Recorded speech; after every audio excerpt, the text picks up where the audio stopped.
I thought my wife Charlotte, whom I had loved deeply for 10 years, loved me just as much as I loved her. But after 8 years of marriage, she still refused to have children with me. That's when I realized that, deep down, she had never forgotten her love, Pablo. One day, after a quarrel, we had a car accident on our way home from work and both died on the spot. When I opened my eyes again, I found myself back in time, before we even started dating. I chose to give her up. 10 years later, she had become the CEO of a branch of a multinational corporation, living a life of glory and success. At a class reunion, she walked in with Pablo, flaunting their relationship in front of everyone, rubbing it in my face. "Calvin, I never thought you'd still be so devoted to me. You even waited for me after being reborn." I smiled faintly and pulled my wife and son into my arms, but she was about to cry. "How could you fall in love with another woman and even have children with her?" Chapter 1. 10 years had passed, and I thought I'd never cross paths with Charlotte again after my rebirth. But at a New Year's business party, fate drew us together once more. At that time, I was the chairman of DS Group, exhausted after inspecting the company's global operations. The event had been personally organized by the president of the A District Business Association, so I couldn't refuse the invitation. I rushed to the venue straight from the airport in the morning, too tired to even tidy up my hair or beard. As soon as I walked in, I saw Charlotte in a wine-red bodycon mermaid dress, arm in arm with Pablo, who was dressed in a white suit, walking proudly through the crowd. A few businessmen surrounded them like moths to a flame, their faces full of envy and admiration. Charlotte has really been doing well these past years. Even though she's just the CEO of one of DS's subsidiaries, she must be making hundreds of millions annually, right? "Hey Charlotte, you've done the best among our college classmates. Don't forget about us when you're at the top." "Yeah, Charlotte, I heard the bar to become a supplier for your company is pretty high. As old classmates, give me a break and make an exception." Charlotte tightened her grip on Pablo's arm and smiled brightly at the crowd. Of course. We're all old friends, and we're classmates, so I'll definitely look out for you all." "Wow, look at Charlotte, soaring in her career with a man who loves her deeply. I heard you two are getting married after the new year. Don't forget to invite us to celebrate." More flattery followed, calling them a perfect couple, a match made in heaven. I stood at a distance, feeling nauseated by the scene. At that moment, I overheard someone casually say, "By the way, Charlotte, you and Calvin were once so deeply in love, and he was your first love. It's hard to believe you two didn't end up together." Charlotte's smile froze instantly, and Pablo, standing beside her, gave a slight smirk, dismissing the comment. Who doesn't have a first love when they're young? Charlotte has long forgotten about him. He was never worthy of someone as good as her. The crowd laughed, as if it were a joke, and quickly moved on. But they didn't know, back then, when Charlotte pursued me, she had stood outside my dormitory building for 7 straight days, shouting that she loved me.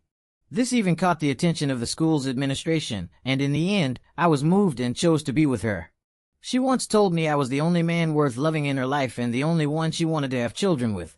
I believed her, and after graduation, we walked into the wedding hall together. It wasn't until later that I realized it had all been a lie. Chapter 2. As I watched Charlotte being fawned over by a group of people, I felt incredibly awkward. Just as I was about to turn and find a quiet corner to sit, someone recognized me. "Hey, isn't that Calvin? What a coincidence. I was just talking about you. Long time no see, where have you been all these years?" It was Leo, a college classmate who was great at networking and seemed to have started a successful advertising company. Leo's shout drew everyone's attention, and soon all eyes were on me as they began to scrutinize and gossip. "Wow, it's really Calvin. Look at that messy hair and unshaven face. Looks like things haven't been going well for him. What's he wearing? A baggy outfit? He's at such a high-end business party and doesn't even have a suit. Hey, don't be too harsh. We're all doing well, but if Calvin's having a hard time, we should help him out." I couldn't help but laugh bitterly to myself. This was just a casual outfit I'd thrown on during my nap on the plane. My tailored suit was still sitting in my luggage, and I simply didn't have time to change. It was a rush. While everyone continued to whisper and point, I noticed Charlotte watching me through the crowd. I walked over with confidence. "Fancy meeting you here." Charlotte's expression froze for a moment, but then her eyes glinted with heavy sarcasm. "Calvin, you used to be the school heartthrob, a full scholarship student, and a top student. I never thought you'd end up like this." Pablo, standing beside her, looked down at me with an air of superiority, his nostrils almost reaching the sky. "Yeah, good thing Charlotte chose me. Otherwise, if she had stuck with you, she'd be starving by now. I'm sure she's grateful you let her go. And look at you, showing up at such a high-end event dressed like a slob. Don't you feel embarrassed? What? You have no career, no woman? Hey, you know what? We're all old classmates, so I'll do you a favor and lend you one of my spare suits. I could only smile bitterly in my heart. Pablo, my rival, must really hate me to say so much to put me down. Before I could respond, the classmates nearby burst into laughter, enjoying the spectacle. Honestly, with my disheveled appearance, I probably looked like a poor down-and-out refugee to everyone. I couldn't help but silently blame Jack, the president of the A District Business Association, for informing me so late, making me rush to the event without any time to freshen up at the hotel. If it weren't for our long-standing friendship, I would have declined and rested at the hotel instead. Just as I stood there, feeling uncomfortable, one sycophant spoke up with a mocking tone. Hey, what's going on? Are you rejecting Pablo's suit because it's not good enough for you? I think it's more like he's afraid of getting Pablo's suit dirty and not being able to pay for it. Haha. Another round of laughter echoed through the room. I realized it wasn't worth trying to talk to these people, so I turned and quietly sat down in a corner. At that moment, Charlotte walked over slowly, casually pulling out a stack of money from her bag. I could tell it was about 10,000 yuan. She placed the money on the table with a look of disdain and smirked at me. Here, take it. At least go find a hotel and clean yourself up. Buy yourself a suit. I'm just doing this as a favor, remembering our past. I pushed the money back toward her without a trace of hesitation. Thanks for your offer, but there's no need. Calvin, don't be like that. I know we didn't end up together, but you can't just give up on yourself because of me. It was then that I realized she thought I had fallen so low because of her. In my previous life, I had sacrificed everything for her, even giving up the chance to develop my career abroad to help her chase her vague entrepreneurial dream. From the start, I knew that entrepreneurship was a long shot, especially for a recent graduate like me with no experience and no capital. The chances of success were minimal. But she, back in college, had been dreaming of becoming a successful female CEO, blindly determined to start a business no matter what. For her, I worked 3 different jobs, not only to support myself but also to sustain her failing business. I thought my sacrifices would make her appreciate me, but in the end, she directed all her anger from the business failure at me. I should have chosen Pablo.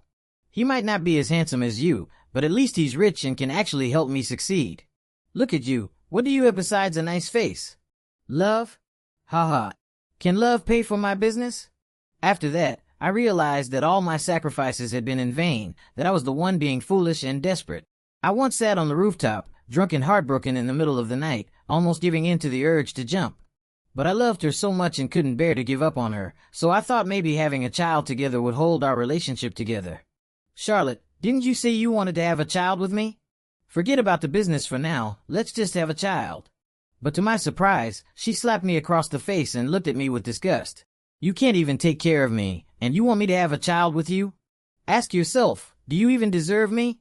Even though I came up with several practical plans, like giving up the business and getting stable jobs so we could raise a child together, she rejected them all. She said I was beneath her ambition. After countless arguments, we finally reached the end of the line, dying in a car accident caused by a crash involving an old Volkswagen. In the final moments, as I saw her face mangled from the crash, I felt my last heartbreak. I never imagined that I would be reborn, and I never imagined Charlotte would also be reborn. Lost in thought, I watched Charlotte's expression as she stared at the money I had pushed back toward her, looking incredulous. Calvin, you've fallen this low, and you still care about your pride? This 10,000 yuan is just the cost of one meal for me. You probably won't even make that much in a few months. I've told you, I don't need it. I have a suit, I just didn't have time to change today. And I'm doing fine. I'm not down and out. I pushed the money back again, and Pablo walked over, putting his arm around Charlotte's shoulder. Hey, Charlotte, you really should have noticed by now that he can't even wear a suit. He looks like a mess. Maybe he came here hoping someone would find him a job. How about this, Calvin, you're big and strong, right? I have an e-commerce company that needs sorters. It's day-to-day pay, a little hard work, but you could earn a few thousand a month, and we have dorms, enough to support yourself. I was utterly speechless, but I still gave them a polite smile. Thanks, but I have a job already, really don't need it. But as soon as the words left my mouth, the entire crowd burst into laughter. Haha, look at him, he's this poor, can't even tidy himself up, and he's still pretending. How long has he been unemployed? I furrowed my brows. Was I really that shabby today? Wasn't this the look of a billionaire? Hashtag Chapter 3. Calvin, it's better to be alive than to care about your pride, someone said with a mocking tone. If you don't want to sort packages, you could always work at my auto repair shop. It's all inclusive, and you'll earn $5,000 a month. You're so cruel, making him do all this hard work. Or he could come to my house as a butler, just give me foot massages. $8,000 a month. Ha ha ha.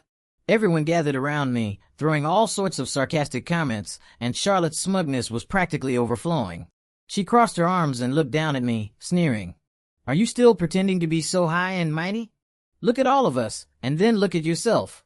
Do you really think refusing my money makes you look good? Pablo, standing next to her, sneered as well, looking at me with contempt. Exactly. Calvin, look at you. You probably haven't eaten a proper meal in days. How about you kiss my shoes, and I'll give you $100,000. How about that, huh? Earning money isn't that shameful. Ah, this idea is even better. Come on, Calvin, crawl under my legs, and I'll give you $200,000. Calvin, let me ride you. If you can carry me around and bark like a dog in the middle of the venue, I'll give you $500,000. Their insults were endless, and my anger was starting to boil. If I weren't meeting Jack, the organizer of tonight's event, I would have left already. But just as I was about to stand up and leave, a few people grabbed me and forced me back into my seat. TSK, TSK, the host of the party hasn't even shown up yet, and you're already planning to leave?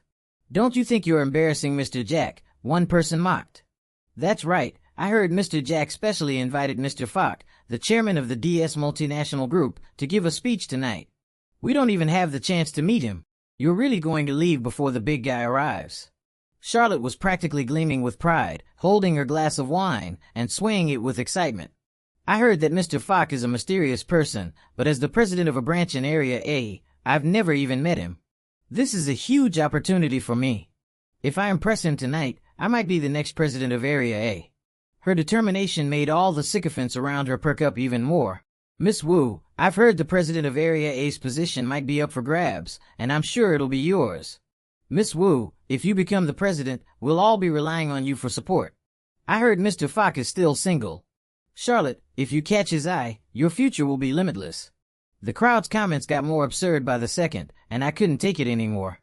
I suddenly stood up, my voice cold. Mr. Falk isn't as low as you all think. Move out of my way. Jack is waiting for me. As soon as I said that, everyone burst out laughing. Did you hear that? Calvin just said Jack is waiting for him, someone mocked. Calvin, you've really lost it, haven't you? Jack isn't just the host of this event. He's also the president of the country's largest micron group. Who do you think you are, claiming that Jack is waiting for you? Just as they were all laughing at me, a voice suddenly rang out from the front. Mr. Falk, I thought you weren't going to make it. It's such a pleasant surprise to see you. As soon as Jack called out my name, everyone froze and stared in disbelief. Jack rushed over to me, clapping me on the shoulder like an old friend, and shook my hand firmly. You've arrived. You've really made this event shine. I've been waiting for you. Please, come up and give the opening speech. Before anyone could react, Jack led me to the stage, not even sparing a glance at Charlotte, Pablo, or the rest of the crowd. The surprised looks on their faces were priceless. Their eager hands dropped, and they just stared at Jack and me, confusion and disbelief written all over their faces. I could hear murmurs behind me. No way! Is Calvin really Mr. Falk, the chairman of DS Group? Calvin?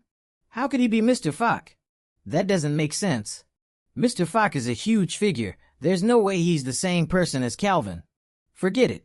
If Jack is personally welcoming him, there's no mistake. You guys need to figure out how to save face now. I smirked quietly, hearing Charlotte's voice rise in disbelief. No way. This can't be true. Calvin, this loser, is Mr. Falk? My superior? Calm down, honey. This must be some kind of mistake. There's no way Calvin could have reached that level. Ignoring their banter, I walked confidently onto the stage. As soon as I stood there, the crowd erupted into shock. Oh my God. I didn't dare believe it at first, but it really is Mr. Falk.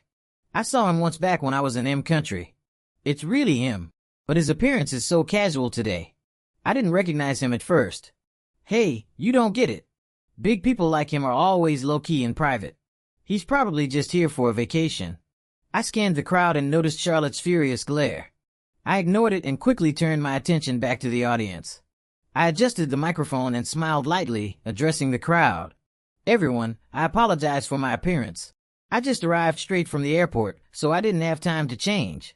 I'm rarely in public events like this. Today, I'm here at the invitation of Jack to attend this New Year's business cocktail party. My speech was poised and confident, and it caused a stir among the audience. Applause filled the room as soon as I finished. After stepping down from the stage, Jack pulled me aside and we chatted for a while before I was surrounded by a group of business partners. Even the media, who rarely had access to me, started to swarm around, eager to get a piece of the action. These people were mostly trying to build connections with me, hoping to become partners with DS Group. I was exhausted, having not had enough sleep, and dealing with so many people drained me. Finally, after I managed to escape the crowd and find a quiet corner to catch my breath, Charlotte and Pablo appeared again, this time with even more hostility in their eyes. Chapter 4. Charlotte looked me up and down, sneering with a mocking tone. Hey, I really should be looking at you with new eyes, Calvin. Who would have thought that you're the Mr. Fock everyone's been talking about, my ultimate boss? I put down my water cup, lifted the corner of my mouth, and looked at Charlotte indifferently before speaking calmly.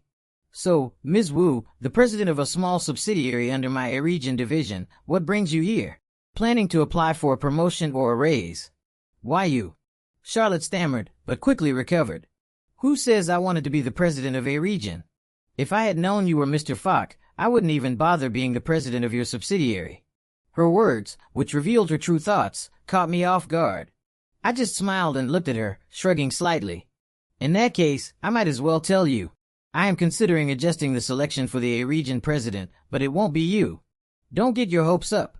And by the way, your subsidiary's performance this year hasn't met the standards, so I've asked the A-Region president to reassess you. If you really think DS is beneath you, or if you think you can't stand me anymore, feel free to resign. It'll save me the trouble of reassessing you.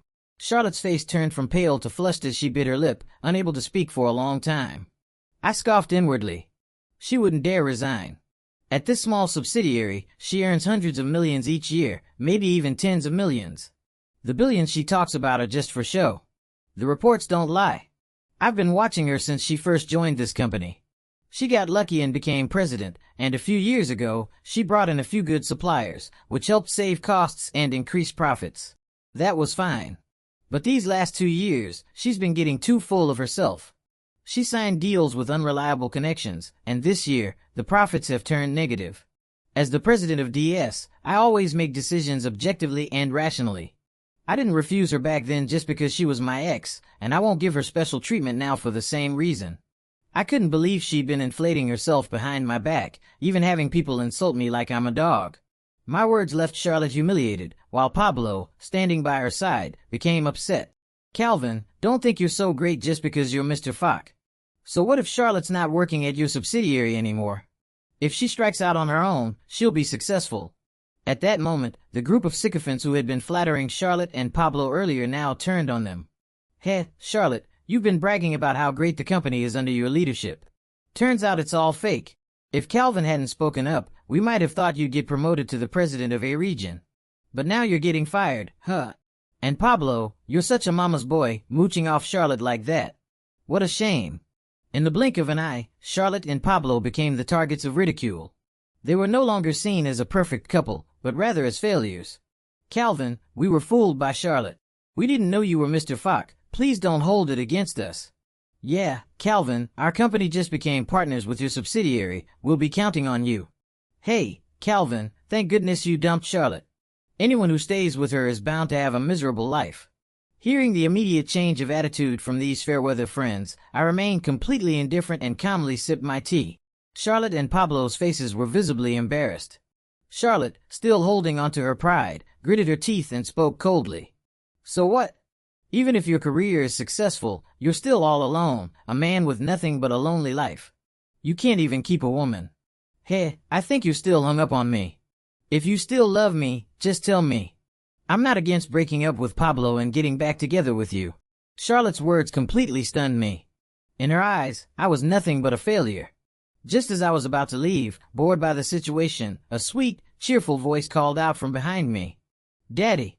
I turned around and saw my wife Valentina holding our son David's hand, walking towards me. My face immediately lit up with a sweet smile as I reached out to pull them both into my arms. "Hey, my little darlings, what are you doing here?" David, his chubby little hand gripping my neck, spoke in his babyish voice. "Mom said we're here to give you a surprise, so we came to keep you company." I looked at Valentina and kissed her gently on the forehead. "Thank you, and thank you to David for this surprise. I love it. I'll say goodbye to Jack, go back to the hotel to freshen up and change clothes, then we can go out and tour the capital. Valentina and I have been living in M country for years, and David's studying there too. Since it's the winter break, it's only me, the workaholic, still running around on business trips. They managed to come from M country to spend the new year with me in the capital, and I'm really grateful for that. Although my parents have passed away, I make it a point to visit their old house whenever I'm in town for work. This year, with Valentina and David accompanying me, my tired body felt immediately recharged. After greeting Jack, I was about to leave with my wife and son when a voice suddenly called out, "Calvin, can you wait a moment? I need to talk to you." It was Charlotte. I turned and saw her approaching. She looked at Valentina, hesitated, then I didn't avoid the confrontation and spoke up. "Say whatever you need to say in front of my wife and son. We're just boss and employee, there's nothing to hide. Calvin, I really didn't expect you to be Mr. Falk, my boss. I believe it now, with Lay and all the other company bosses confirming it. But don't think I'll believe that you've randomly brought some woman and child to pretend they're your wife and kid. I'll never buy it." Before I could respond, Charlotte turned to Valentina and spoke. "You probably don't know who I am, but I'm the woman Calvin loved for 10 years. He could never forget me and fall for some other woman, much less have a kid with someone else. With your bad acting, do you think you can fool me? Tell me, how much did Calvin pay you to pretend to be his family? I'll double it." As she spoke, Charlotte pulled out a checkbook from her bag and handed Valentina a pen, leaving both my wife and son stunned. Chapter 5. My son stared at Charlotte with wide eyes, pointing at her with his little finger, and loudly called out to me, "Dad, is this woman crazy? Why is she saying that Mommy and I are pretending?" His little voice almost made me laugh. I held his hand and responded, "No, son, she's just someone who thinks too much." At that moment, Valentina gracefully smiled at Charlotte and said, "So, you're my husband's first love. Thank you for letting go of him back then, or I wouldn't have had the chance to be with him." Valentina tightly wrapped her arm around mine, silently asserting her place in my life to Charlotte. I placed my hand on Valentina's shoulder, looking at Charlotte with a content smile. "Charlotte, I really don't have time for all this drama. She's truly my wife, and our son is our biological child. Ms. Wu, please keep your checkbook. My husband has provided our family with more than enough security. We don't need your money." Charlotte, who had just been defiant, now looked utterly deflated. Her hand holding the checkbook froze midair.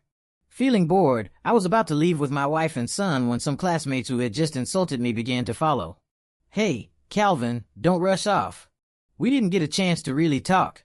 When did you become the president of DS Group? And when did you get married? Yeah, Calvin, it's been years since we've seen each other, and you pop up with such a big surprise. Let's go grab a meal and catch up. Oh, this must be your wife and your son, huh? Calvin, you really hit the jackpot, career and love, all at once." The people who had been mocking me now started flattering me, and it made me sick. Just as I was looking for an excuse to leave, a cool voice came from behind. "Ha, pathetic, huh? Not long ago, you were saying Calvin was unemployed and washed up, and now you're all sucking up to him." I turned to see Jessica, the one person who had not joined in the mockery earlier. Jessica was the girl from college who had secretly had feelings for me. I didn't realize it back then, because I was so focused on Charlotte, and it wasn't until the night before graduation that she told me. The next day, we went our separate ways and lost contact. Jessica's words made everyone lower their heads in embarrassment. She then turned to Charlotte and scoffed. "And you, running your mouth and insulting Calvin earlier. Now that you see he's successful and has a wife and child, you still come crawling after him. How embarrassing." Charlotte's face turned pale, her anger building. She sneered. "What does it matter to you?" After so many years, I saw Jessica again, and she looked even more beautiful and alluring than before. But I already had a loving wife and a son now. There was no longer any fate between Jessica and me. "Jessica, it's been a long time. How have you been?" Not bad, Calvin. I'm actually in M country too, didn't know, huh? I started my own business in the restaurant industry, and now my chain, Little Bear Fast Food, is the largest in M country. But compared to your success, I really can't compare. I exchanged WeChat with Jessica and agreed to talk about a potential business collaboration when I get back to M country. She was the first old classmate I actively asked for contact details from at the party, which caused quite a stir among the crowd. As a few people crowded around asking for my business card and contact info, I made my excuses and led Valentina and our son out. My assistant had already arranged for a car to pick us up at the venue, so we headed for the parking lot. Just as I opened the car door and was about to settle Valentina and our son inside, Charlotte chased after us with a cold look. "Calvin, wait." I impatiently helped Valentina and our son into the car, then turned to look at Charlotte. "What do you want now?" Charlotte's eyes burned with resentment as she bit her lip and spat out. "You always said you loved me, that you only wanted to have children with me. But why, behind my back, did you marry another woman and have a child with her?" Her sudden outburst left me dumbfounded. I stared at her in disbelief. "Charlotte, are you out of your mind? Isn't it you who left me for Pablo? I found a woman I truly love, and I have a son now. Why would I have children with you?" Valentina met me when I was at my lowest in M country, helped me stand up again, and has been by my side for 10 years. Why shouldn't I marry her and have children with her? And you, Ms. Wu, what right do you have to speak here? Valentina did for me what I once did for Charlotte. She helped me through the toughest times, even working 3 jobs while I struggled. When my company started to succeed, she was always there. The difference was, I didn't end up with Charlotte, but Valentina stayed by my side all this time. Charlotte suddenly looked away, and 2 tears fell down her face. But I had no choice back then, Calvin. In this world, you're the one I truly love. As for Pablo, he's just a kept man, nothing more. Now I know I made a mistake. Please, let's get back together. I want to have a child with you and live happily ever after." I was stunned by her words. This was really shameless. My wife and son were waiting in the car, watching from the front. And even if she wanted to, I didn't. I couldn't even consider getting back with someone who had so little respect for me. I stared at her with disbelief, then pushed her away. "Charlotte, I know you've been reborn, but in both lives, we never ended up together. That shows we have no fate. Please stop trying to hold on to something that's not meant to be. I won't leave my wife and son. Don't bother me again." With that, I got into the car and slammed the door shut. From behind, I heard Charlotte's heart-wrenching cry. "No! Calvin! Don't abandon me! I still love you! Woo-woo! Driver, start the car now." As I saw Charlotte crying and chasing after the car in the rearview mirror, I felt nothing but indifference. In fact, I was starting to feel annoyed. Chapter 6. When we returned to the hotel I had booked in advance, the first thing I did was take a shower, style my hair, and shave. As I stood before Valentina and our son, dressed in a tailored suit and feeling refreshed, both of them immediately smiled.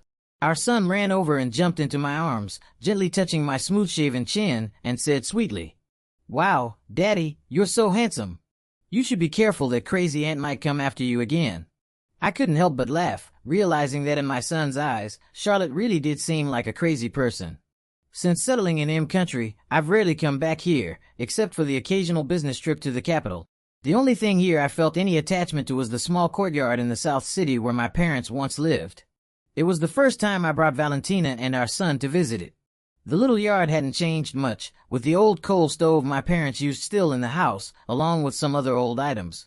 Seeing these familiar things made me nostalgic, and I shared many stories from my childhood with Valentina and our son. Over the next few days, I took Valentina and our son around many historical sites, giving them a true taste of the capital's cultural heritage. Both of them had a great time. During these days, Charlotte didn't contact me, and I thought I had finally shaken her off, feeling a sense of relief. However, just as I was preparing to return to M country with Valentina and our son, I received a call from an unknown number. I instinctively picked up the phone, and Charlotte's voice came through. I responded impatiently. "What do you want now?" I'm sorry to bother you again. I finally managed to get your domestic number. Calvin, I've been diagnosed with an incurable disease, and I don't have much time left. I just wanted, if you're still in the country, could I see you one last time?" Her voice was weak and trembling, causing a sharp pang in my heart. I no longer loved her, but since we had once been lovers in 2 lifetimes, I still felt some compassion for her if she was really dying. "Okay. Where are you now?" "I have a flight tomorrow, but I can come see you before I leave." I softened, hesitating a bit before deciding to meet her. Maybe this would be the last time. She gave me an address, which wasn't a hospital but her home. She said the doctors had told her there was no need for further treatment, and she was waiting to die at home. I told Valentina about it, and told her to keep our son entertained for a while. I would go see Charlotte and be back soon. With Valentina and I now on good terms, there was no need to hide anything from her. She wasn't petty. I took a cab to Charlotte's current place, a villa on the outskirts. As soon as I entered, I was surprised to see a full spread of dishes laid out on the table. It was just about dinner time, but I didn't think too much about it and simply said, "You're already so sick, there's really no need to make such a big spread." Charlotte greeted me and even poured me a glass of red wine, her gaze burning. "I've always remembered, these are all your favorite dishes. This is the last time I'll make them for you, Calvin. Let's have a drink together." She poured 2 glasses of wine. I stared at her in surprise. "You're this sick, can you still drink?" "You should ask, with my condition now, if I don't drink now, should I wait until I'm dead?" Suddenly, I sensed something off in her expression. This so-called final meeting felt a little strange. Looking closer at the glass of wine, it seemed like there was something unsettled at the bottom. My alertness kicked in. "Can you serve me a bowl of rice?" "Let me eat something first." Charlotte hesitated but didn't refuse. She quickly turned to get me some rice. Taking this opportunity, I switched our wine glasses, then pretended to eat a few bites of food before drinking the wine in one go. Charlotte followed suit, drinking her wine quickly. Within 10 minutes, her face turned crimson, her body grew hot, and she began to moan and strip off her clothes. "Ah, Calvin, I feel so hot. I really want you to." Charlotte crawled toward me like a snake, and at the same time, I noticed a red light blinking from the corner of my eye. There was a camera. A chill ran down my spine as I suddenly realized this was a trap. I sighed and went to the kitchen to grab a basin of cold water, dumping it all over Charlotte's head. She shuddered and immediately snapped back to her senses. When she realized her scheme had been foiled, she was furious, shouting at the room. "Pablo, you idiot! Don't you see the plan failed? Why aren't you coming out to help?" I was genuinely surprised that Pablo was here. He immediately rushed out, swinging a baseball bat to strike me. I grabbed the bat with one hand and kicked him away. At that moment, the assistants who had been waiting outside rushed in, and together we subdued Charlotte and Pablo, driving them out. The assistant wanted to call the police, but since we were leaving for M Country the next day, I couldn't be bothered to deal with it. I did feel a bit sorry for Charlotte, who had ended up like this, but that was all. That night, I informed the HR department and directly fired Charlotte. The next day, I left for M Country with Valentina and our son, diving straight into my busy work. 3 months later, I saw a news story on a local news app. It was about Charlotte. She had been diagnosed with brain cancer, and it was already in the late stages, with little time left. Maybe this was her just deserts. And as for Pablo, when he found out she had cancer, he didn't stay to support her. Instead, he took all her money and ran. But none of that mattered to me anymore.